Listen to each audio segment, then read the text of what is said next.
L'association Toifatou Rahman fait parler son cœur, ceci à travers un don de fournitures scolaires et de Coran aux lauréats d'un concours de lecture. Le but est d'encourager ces apprenants à persévérer. Avec le drapeau national du pays brandi à la descente d'avion, les Aigles du Mali posent ainsi leurs valises en terre ivoirienne. Accueillis en nombre par les Maliens de Korogo, les soldats de guerre d'Éric Sékou-Chel sont bien arrivés. Voilà pour le sommaire, mesdames et messieurs, bonsoir et bienvenue dans cette édition. Nous ouvrons ce journal par le sport football. Les Aigles du Mali à Korogo, après la remise du drapeau par le président de la transition, chef de l'État, colonel Assimi Goïta. L'équipe nationale est bien arrivée ce vendredi à Korogo en Côte d'Ivoire pour la CAN 2023. L'accueil était chaleureux et émouvant. On en sait plus avec Siragatou Sissi. Le ciel est dégagé à Korogo. La température affiche 37 degrés. L'avion transportant les Aigles du Mali, leur encadrement technique et la délégation officielle se posent sur le tarmac de l'aéroport. La forte colonie malienne à l'accueil et les autorités locales, sous un soleil ardent, applaudissent les hôtes de marque. Les Aigles du Mali, aux couleurs traditionnelles, saluent leurs compatriotes établis à Korogo dans une ambiance carnavalesque. Le temps de récupérer leurs bagages, remplir les formalités aéroportières, les Aigles du Mali prendront la direction de leur hôtel pour le séjour en terre ivoirienne de Korogo à l'occasion de cette CAN 2023.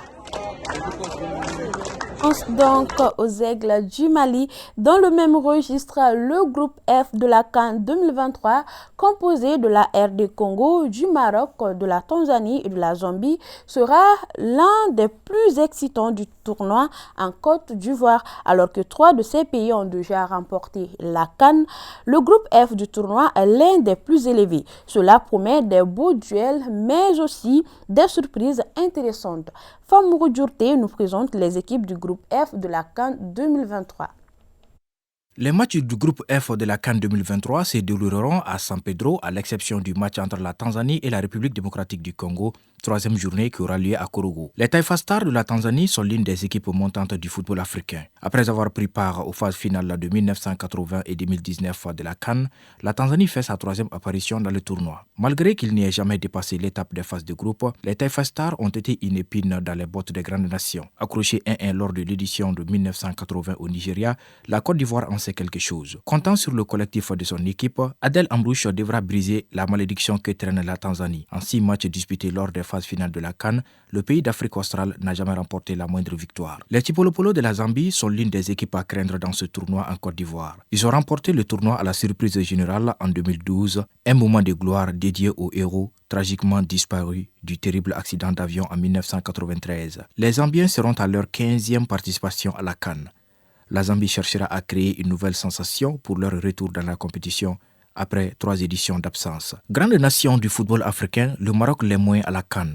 En 18 participations, son nombre d'étoiles reste coincé à une véritable anomalie que le royaume chérifien entend réparer. La première participation du Maroc à une CAN date de 1972 au Cameroun. 4 ans après, il était champion d'Afrique en Éthiopie. Champion d'Afrique en titre, le Maroc va sortir au premier tour en 1978 au Ghana. Meilleure nation africaine à la Coupe du Monde 2022 au Qatar et actuellement premier pays en Afrique dans le classement FIFA, 13e, le Maroc sera très attendu en Côte d'Ivoire, sauf que la CAN réussit moins aux pays maghrébins hors de leur zone géographique. D'ailleurs, seuls le Maroc et l'Égypte sont parvenus à le faire. Le royaume chérifien court derrière un titre continental depuis maintenant 23 éditions.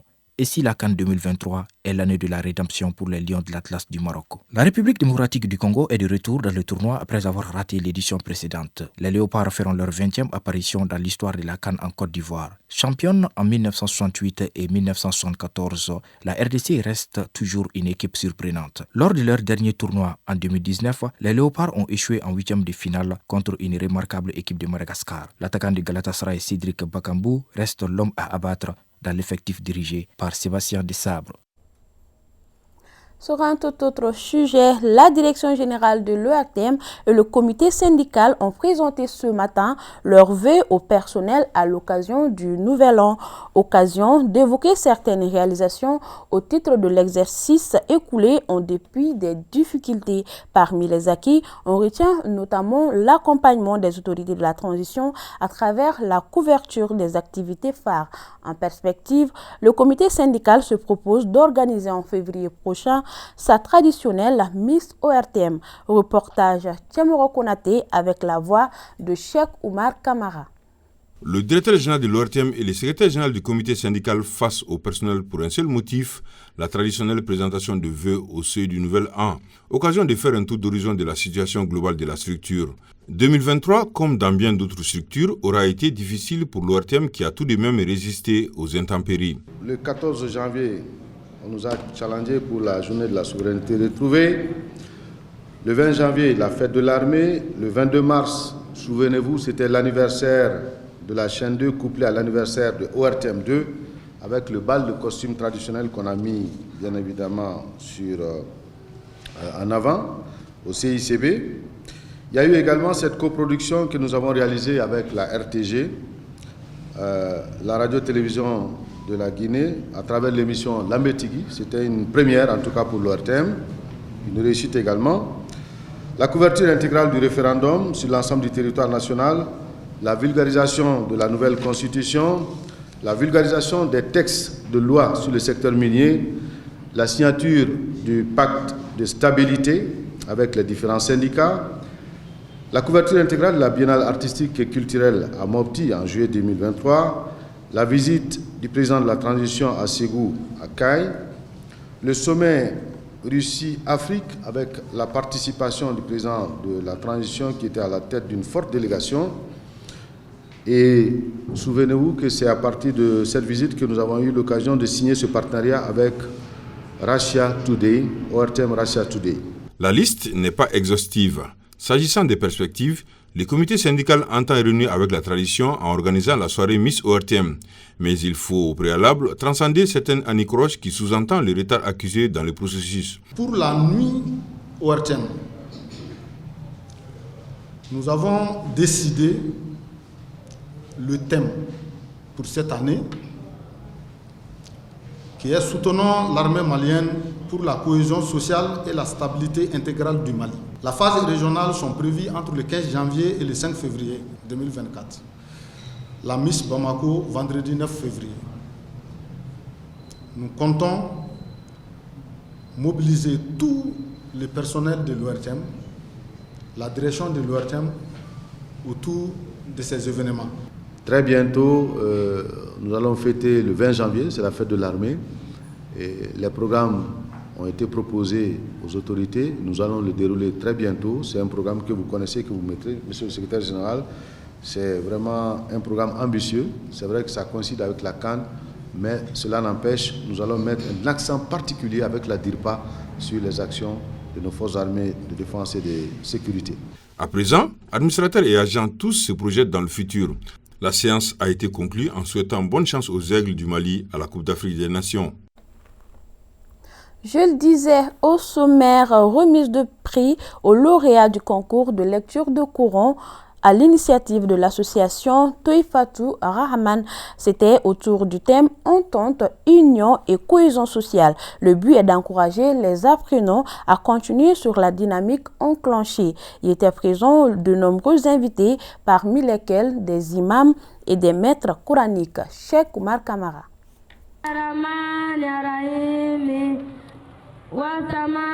L'objectif de cette cérémonie est de faire la promotion d'un islam de paix et de cohésion sociale dans notre pays.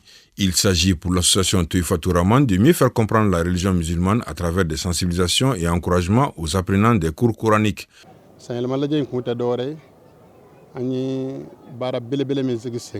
Notre mission est d'enseigner l'islam et chaque année, on fait cette rencontre pour encourager les apprenants, surtout les femmes et les enfants. Nous faisons appel aussi aux autres organisations ou regroupements religieux pour créer un cadre d'échange entre leaders religieux pour le développement de l'islam. Et je suis très ému de voir ces leaders religieux qui ont répondu à cette invitation. L'objectif de cette cérémonie, c'est de nous faire connaître davantage, savoir à ceux qui ne le savent pas, la mission qui nous est assignée et ce que nous sommes en train de faire, qui consiste à apporter la parole de Dieu dans les confins du Mali. Qu'est-ce que l'islam recommande? Quelles sont les obligations qui sont imposées aux musulmans? Donc, l'association, la mission de l'association, c'est de former, d'informer les gens sur l'islam. La cérémonie a été un cadre de retrouvailles entre des leaders religieux de Bamako et d'ailleurs. La population de Sangarebougou est sortie également en grand nombre pour donner plus d'éclat à cette 11e édition.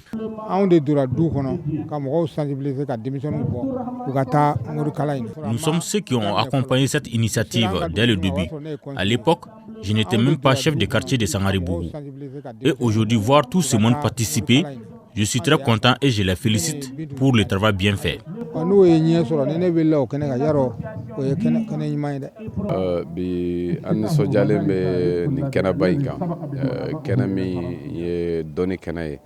Je suis très content d'avoir participé à cette cérémonie qui concourt à la promotion de l'islam. Et cela est une recommandation du prophète Mohammed, paix et salut sur lui, qui recommande de mieux enseigner l'islam. Et aujourd'hui, comme vous le voyez, beaucoup de leaders religieux sont là pour magnifier cet événement. C'est l'islam qui nous rassemble. Je félicite Cheikh Amadou Kounta. L'association Toifatou Rahman regroupe des personnes volontaires pour le développement de l'islam au Mali et d'ailleurs. Créée en 2010, elle intervient en Mauritanie, en Côte d'Ivoire, pour ne citer que celle-ci. Un marcheur connu sous le nom de Sekoussa Latapili a entamé une marche pour la paix. Il vient de prendre le départ pour un marathon partant de Bamako pour Bobo Dioulasso, Ouagadougou puis Niamey pour terminer son périple à Bamako. Avec le soutien du mouvement Mali Espoir, Sekoussa Latapili entend contribuer en sa façon à la paix, à la cohésion sociale ainsi qu'au vivre ensemble entre ces trois pays. Montia Traoré pour les détails. Lui, c'est Sekoussa Latapili, un sexagénaire, un patriote convaincu qui entame ainsi une nouvelle aventure. Il s'agit de cette marche de soutien à la transition dont le temps est ainsi donné. Le marcheur du jour traversera Niamey au Niger, Bobo et Ouagadougou au Burkina Faso avant de terminer sa marche ici à Bamako. Dans cette aventure, M. Tapili bénéficie de l'accompagnement du mouvement Mali Espoir, expression de son soutien aux autorités de la transition. L'objectif de cette marche, c'est toujours soutenir les trois pays, le Burkina Faso, le Mali et le Niger. Vu l'importance et l'initiative salutaire de cette marche, nous avons décidé de l'accompagner et de le soutenir. C'est une manière aussi d'encourager les dirigeants de continuer leur lutte d'autonomie. Pour la circonstance, le marcheur pour la paix est vêtu des couleurs nationales des trois pays formant l'Alliance pour le Sahel, le Mali, le Niger et le Burkina Faso.